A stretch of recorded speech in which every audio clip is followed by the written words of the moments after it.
Purihin ng Panginoon sa masayang awitan. Tayo po muna ay manalangin. Salamat Panginoon sa privilege na binigay mo sa amin upang madama ang iyong pag-ibig sa amin, saka ang peace na iyong pinagkakaloob Panginoon. Salamat po sa magandang pagsasama-sama na ito na pinararanas mo po sa amin habang kami narito sa lupa. Pagpalain niyo po nawa o Diyos ang aming maiksing mensahe ngayon at ang iyong mga salita nawa ay tulungan niyo po na ito ay maging pagpapalas sa bawat isa sa amin.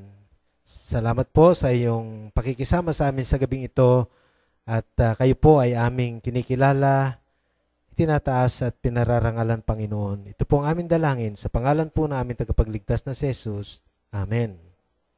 Naalala ko po nung aking inihanda yung message, naalala ko yung aking instructor nung ako ay nasa Bible School. At meron siyang ikinuwento sa akin. Itong instructor ko na ito ay meron siyang asthma, yung hika. Ang sakit niya ng asthma ay matagal na niyang dinadala at hindi simple, naging medyo serious. So, isang araw, talagang sinumpong siya ng kanyang asthma at nadala sa hospital.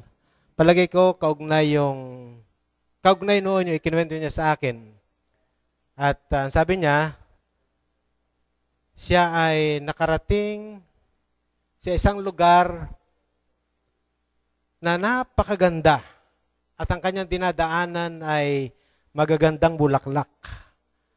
Yung kanyang karanasan, dun sa kanyang pinuntahan ay halos hindi niya maipaliwanag. Kakaibang karanasan na napakasaya, maganda. Sa ibang salita ay kulang na lang sabihin niyang paradise. Ang ibig niyang sabihin, siya ay sumakabilang buhay. Tapos bumalik dito sa lupa. Wala akong doon. Hindi ko matanggihan. Pero hindi ko masabing ako'y naniniwala, pero hindi mo masabing hindi. Pero naalala ko si Apostol Pablo na siya ay dinala ng Panginoon sa ikatlong langit. May basis pala. Baka mabigla ang marami at mahirap din namang ituro ng tao ay minsan nakakaranas ng namamatay na dito sa lupa at wari bagang pansamantalang pinapatikim ang langit pagkatapos bumabalik dito. Pero yan ang ikinuwento niya sa akin at Christian yun. Pero hindi ko tinuturo yung gano'n na bumabalik ang patay. Pero naalala ko si Apostol Pablo ay dinala ng Panginoon sa ikatlong langit. Nabasa niyo? Paano niyo ipapaliwanag yon? Sa isang banda, pwede palang malasahan ang langit.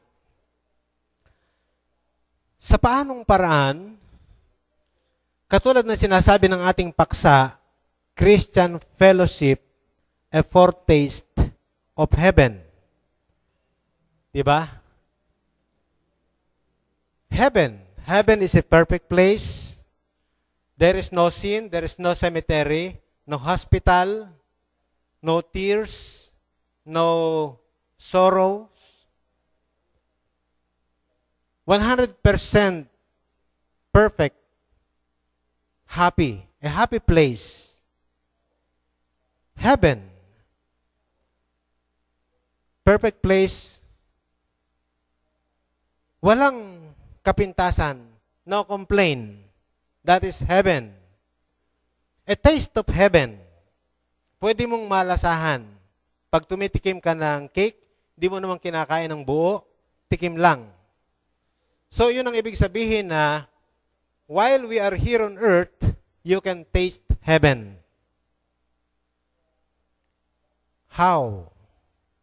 Foretaste. Ibig sabihin, paunang panlasa, paunang lasa. Narito ka pa sa lupa, foretaste, ngayon pa lang, pwede mo nang matikman ng langit. Christian. anak ng Diyos, pinatawad, na bago ang buhay, mga Christian, fellowship, pagsasama-sama, nagkikita-kita. So, Christian fellowship, pagsasama-sama ng mga Kristiyano, ay isang paraan upang malasahan mo ang langit. Pambihirang privilege yun. Maraming nagsasabi na ang impyerno ay nasa lupa. Palibhasa ang kanilang buhay ay talagang maraming kahirapan. Pagka masaya ang buhay, nasa langit. Pero sinasabi talaga, pwede yun, na Christian fellowship can be a foretaste of heaven. Dito sa SKI, sa aking tingin, talaga namang maganda ang fellowship. Mga batian, masaya, kumpara sa kung ikaw ay nandun lamang sa bahay, malungkot, hindi ka na-strengthen. Pero dito, binabati ka ng mga kapatid. At kung gustong-gusto mo, kung pwede nga lang, araw-araw narito. Kasi iba talaga ang Christian fellowship. Dito lumalakas ka, na-inspire ka, na-encourage ka. Bakit masaya ka pag nakikita mo ang mga kapatiran? Bakit iba ang pakiramdam pagka ang kasama mo sa sasakyan, mga unbelievers, pagka ang kasama mo sa isang lugar ay mga non-Christian, may mga vices, parang mainit. At saka parang hindi ka mapalagay. Walang iba-iba. Madidiscern mo. Yung magkakaparehas ng espiritu, nagkakaramdaman yan. Kahit nga ngayon lang nagkita, pagka parehong Kristiyano, pagka nagbati, parang matagal nang magkakilala. So, ganun nga ang kaibahan ng mga Christian. Kaya, ang Christian fellowship can be a foretaste of heaven. Kaya lang, hindi rin naman natin talaga may kakaila na mayroong mga churches na hindi napakahirap sabihin na ang kanilang fellowship ay foretaste of heaven. Halimbawa, sa Galatians, nagkakagatan sila, nag-aaway, nag-iinggitan sa Galatia. So, it's hard for me to say na yun ay foretaste of heaven. Sa Corinthians, may mga division, may mga nagkakaso, mga Christian yan, nagkakaso sila sa korte, napakahirap kong sabihin na yun ay foretaste of heaven. Kung yung mga kasuhan, mga inggitan, division, ay foretaste of heaven, parang aayawin mo na sa langit. Hindi ganun ang foretaste of heaven. Pero gusto kong sabihin, since our topic is Christian fellowship is a foretaste of heaven, I would like to give you 5 ways to taste heaven. Number 1, greet one another. Ang sabi sa Romans 16:16, salute one another with a holy kiss. Churches of Christ, salute you. Sa atin ang saludo, ganyan ano. Pero ito ay batian, pagbati. Iba ang pagbati nung araw ng mga Christian. Talagang matindi ang kahulugan sapagkat maraming persecution. Kaya ang nagpapalakas sa kanila, yung pagkikita. Pagka nagkikita. Kaya, salute one another with a holy kiss. So yung pagbati, malalim ang kahulugan ng pagbati sa Biblia. Hindi lamang yung pagbati rito na minsan ay hindi pa nakatingin sa iyo, at minsan ay napakabilis alisin ang kamay, at minsan ay for the sake lang na mabati. Ang isang magandang halimbawa ay nung magkita si Moses at saka si Jethro. Sapagkat si Moses, tinawag ng Diyos sa bundok ng Horeb, isinusugo siya ng Diyos doon sa kay Paraon. Medyo atubili pa nga si Moses, pero tinanggap niya yung pagsusugo sa kanya ng Diyos.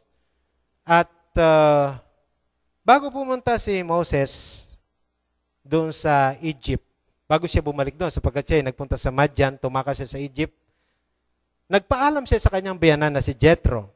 At sa kanyang pagpapaalam, sinama na rin niya ang kanyang pamilya. So, kasama ni Moses ang kanyang family sa kanyang ministry doon sa Egypt. Pagpunta kay Paraon, hindi pinayagan, nagkaroon ng mga salot, sa wakas pinayagan. Humantong sila doon sa Red Sea. At Di nila alam kung anong kanilang gagawin kasi sinusundan sila ng mga Egyptian. Hindi naman sila makaabante sapagkat may dagat, malulunod sila. Sa biyaya ng Diyos, hinati ang dagat, nakaraan sila ron.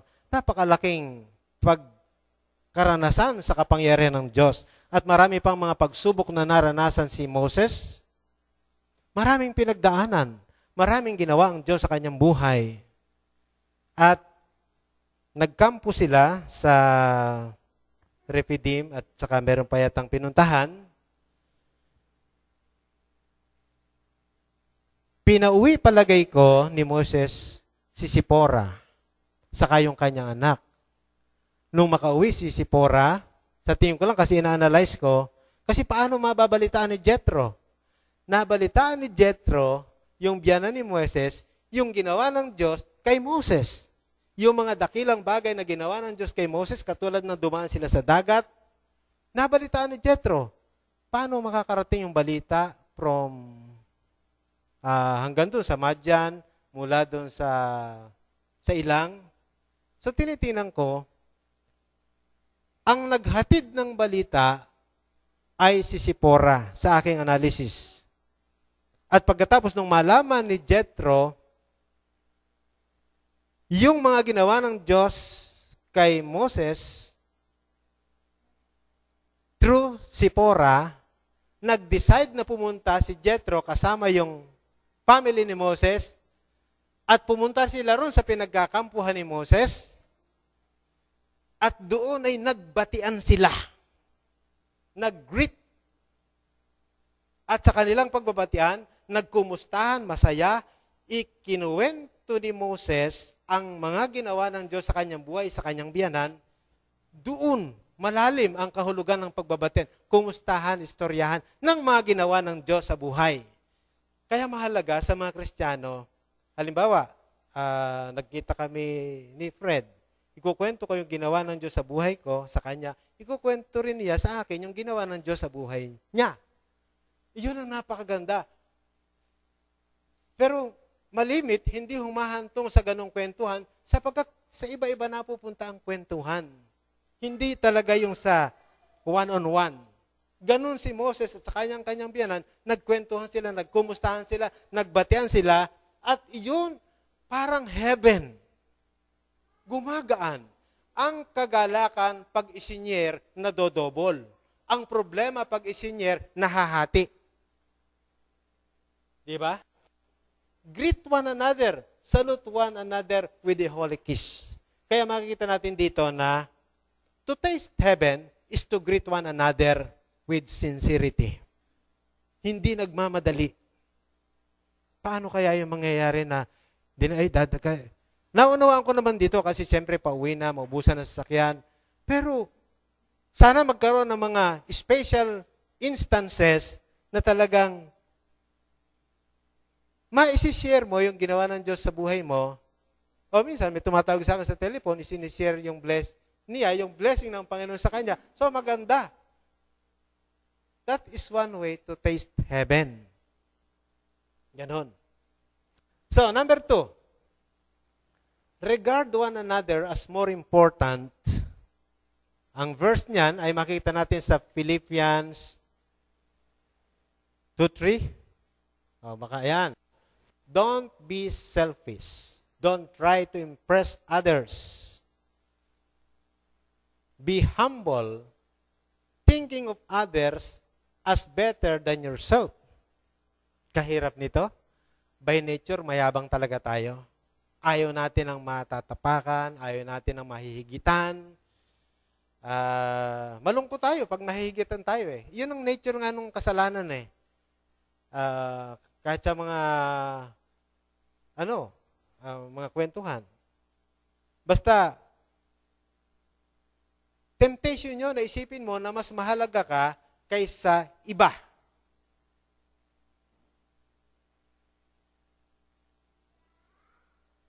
Ang bawat isa ay importante. Iba naman ang kahulugan ng nagpapa-importante. Iba yun eh. Importante ka, pero huwag kang magpa-importante. Magkaiba ng kahulugan yon. So, be humble, thinking of others as better than yourselves. Talagang ibababa mo talagang sarili mo. Ako, halimbawa, isipin ko, mas magaling siya kaysa sa akin. Maganda yon. Pero talagang temptation, mas magaling ako sa'yo. Mas nakakahigit ako sa'yo. Mas may nalalaman ako sa'yo. Iba kasi yung mind eh. Kapag wala kang mapagpakumbabang pag-iisip, ay talagang magkakaroon ng pagalingan. Pero, be humble, don't be selfish. Pero hindi madaling alisin yan, yung selfishness. By nature, talagang tayo ay makasarili.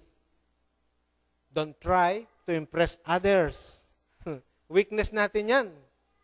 Yung magpa-impress, weakness natin yan. Kung hindi mo aminin, baka self-righteousness yun eh. Be humble, thinking of others as better than yourselves. Kaganda, pag nagawa mo yan.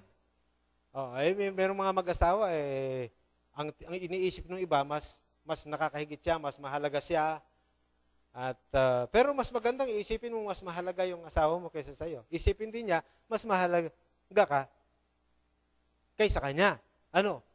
Palagi mong iisipin na hindi ka mahalaga. Huwag naman yung low self-esteem. Ang ibig lang sabihin, mas mahalaga siya kaysa sa'yo.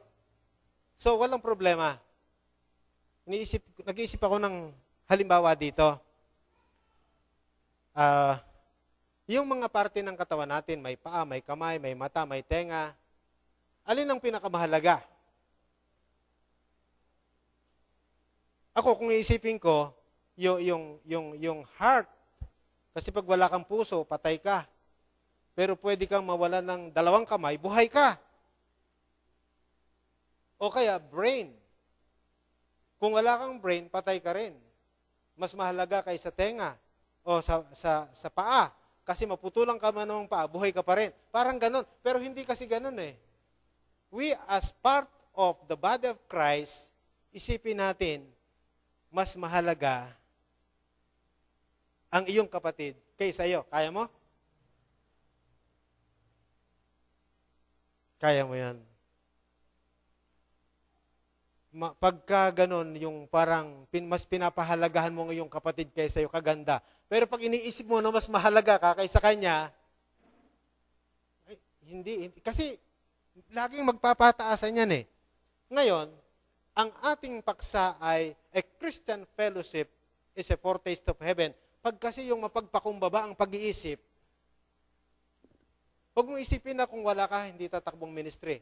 Mali yun. Kataasan na yun, Kataasan na yun. Ay, kung wala ako, wala. Delayed lahat yan. Hindi pwedeng ganon. Kasi walang langit dun eh. Walang langit dun. Kaya nga ang langit ay isang napakasayang lugar sapagkat perfect, walang kasalanan, at kung ganyan, malalasahan mo ang langit. Kaya nga sa isang sambahayan, sa family, kapag kayong bumubuo ng family nasa isang bahay, kayong lahat humble, natingnan mo na ang langit sa inyong family. A foretaste of heaven. Number 3, pray for one another.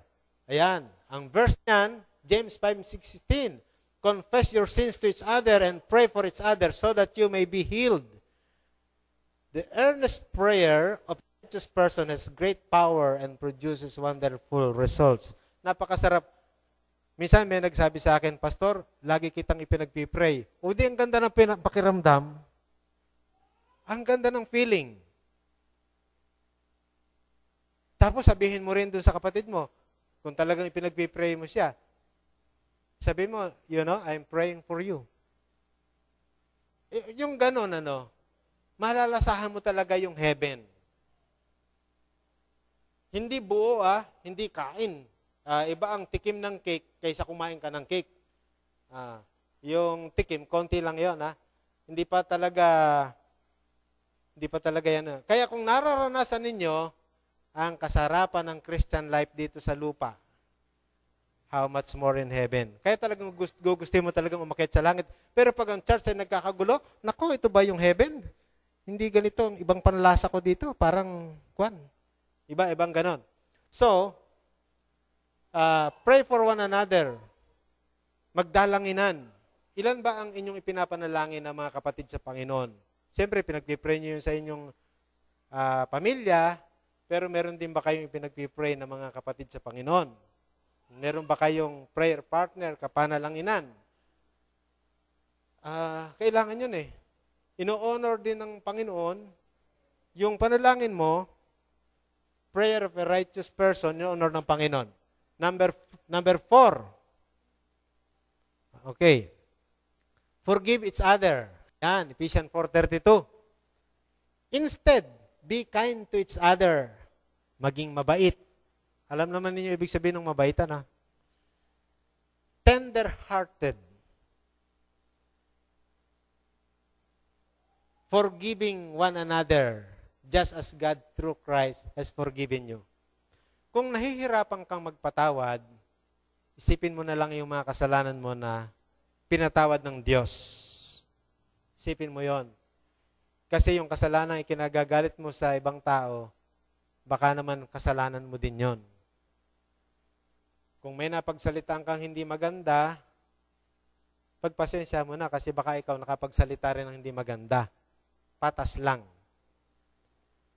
Sabi nung, maganda yung tender-hearted. Sabi nung isang quotation, my ministry is characterized by love and tenderness, hardness, judging, and criticism. I leave it to others. So, forgive each other. Forgiveness ends the quarrel. So, parang heaven talaga.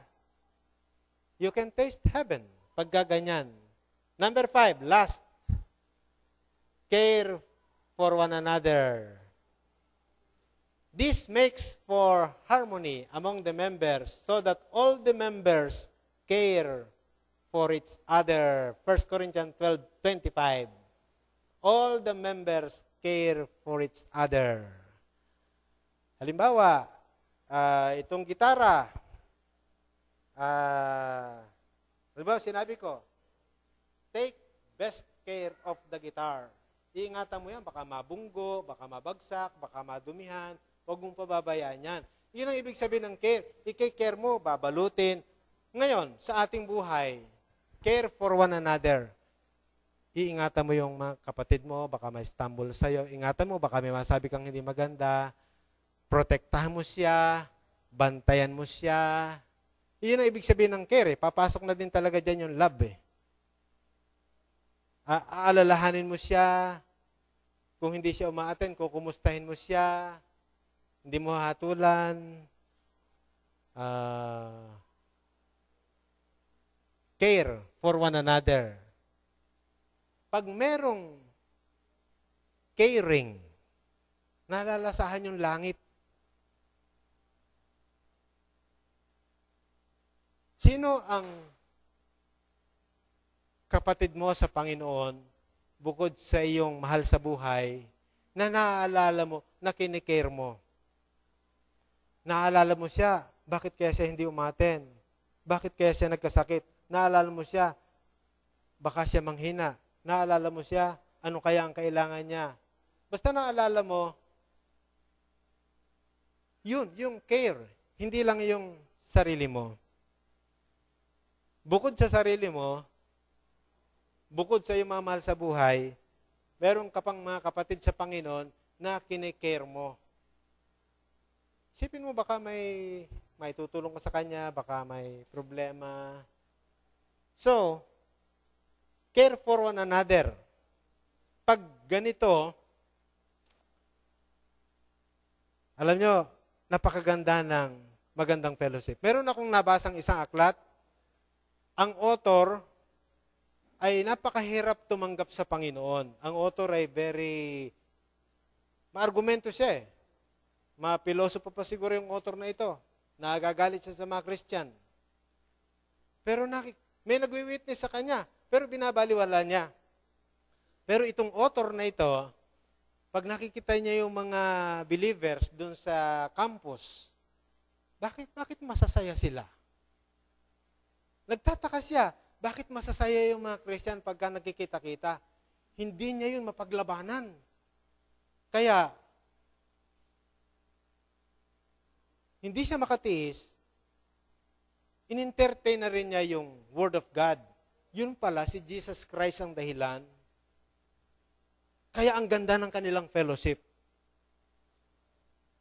Hindi lamang ako nakaranas, may isang kapatid pa sa Panginoon na nakaranas na nahikayat siyang makakilala sa Panginoon dahil iba talaga yung pagtanggap sa Kanya, iba yung pagsasama-sama nila. Actually, ako din, nung ako hindi pa mananampalataya, sabi ko, bakit iba yung mga ba't iba yung grupo na yon, yung kanilang pagsasama-sama?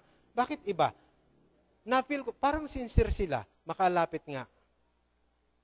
Kaya, may power yung Christian fellowship. May mga nahihikayat. Pero siyempre, ang Diyos ang gumagawa para mabuksan ang isipan ng mga unbelievers, pero pwede rin gamitin ng Diyos yung magandang fellowship para mapalapit naman ang loob ng mga Christian. Kung ang lahat ng Kristiyano ay katulad mo, mahikayat kaya ang nasa labas. Kung ang lahat ng Kristiyano ay katulad mo, mapalapit kaya ang loob nila. Kumusta ang ating pakikisama, pagsasama-sama? Ito ba'y masasabi na nating the foretaste of heaven? Ang sarap i-enjoy. Okay, so there are 5. Number 1, greet one another. Number 2, regard one another as more important. Number 3, pray for one another. Number 4, forgive each other. Number 5, care for each other. Pagpalain kayo ng Panginoon.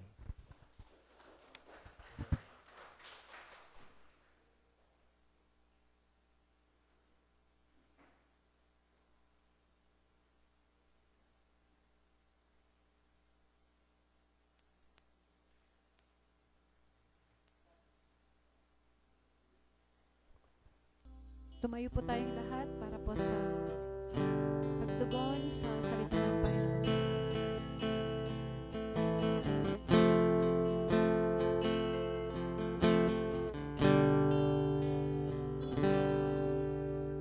Narito kami, nagpapakumbaba, sumasamba sa iisang Diyos.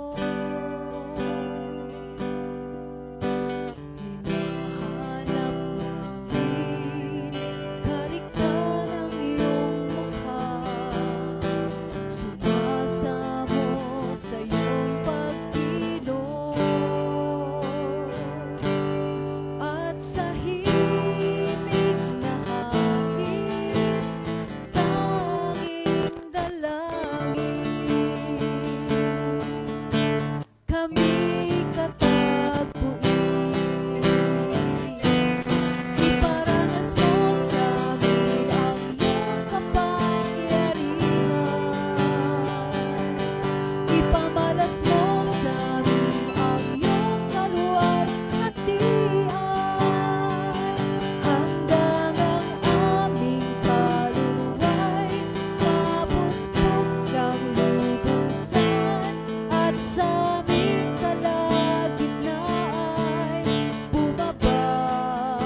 kalangitan,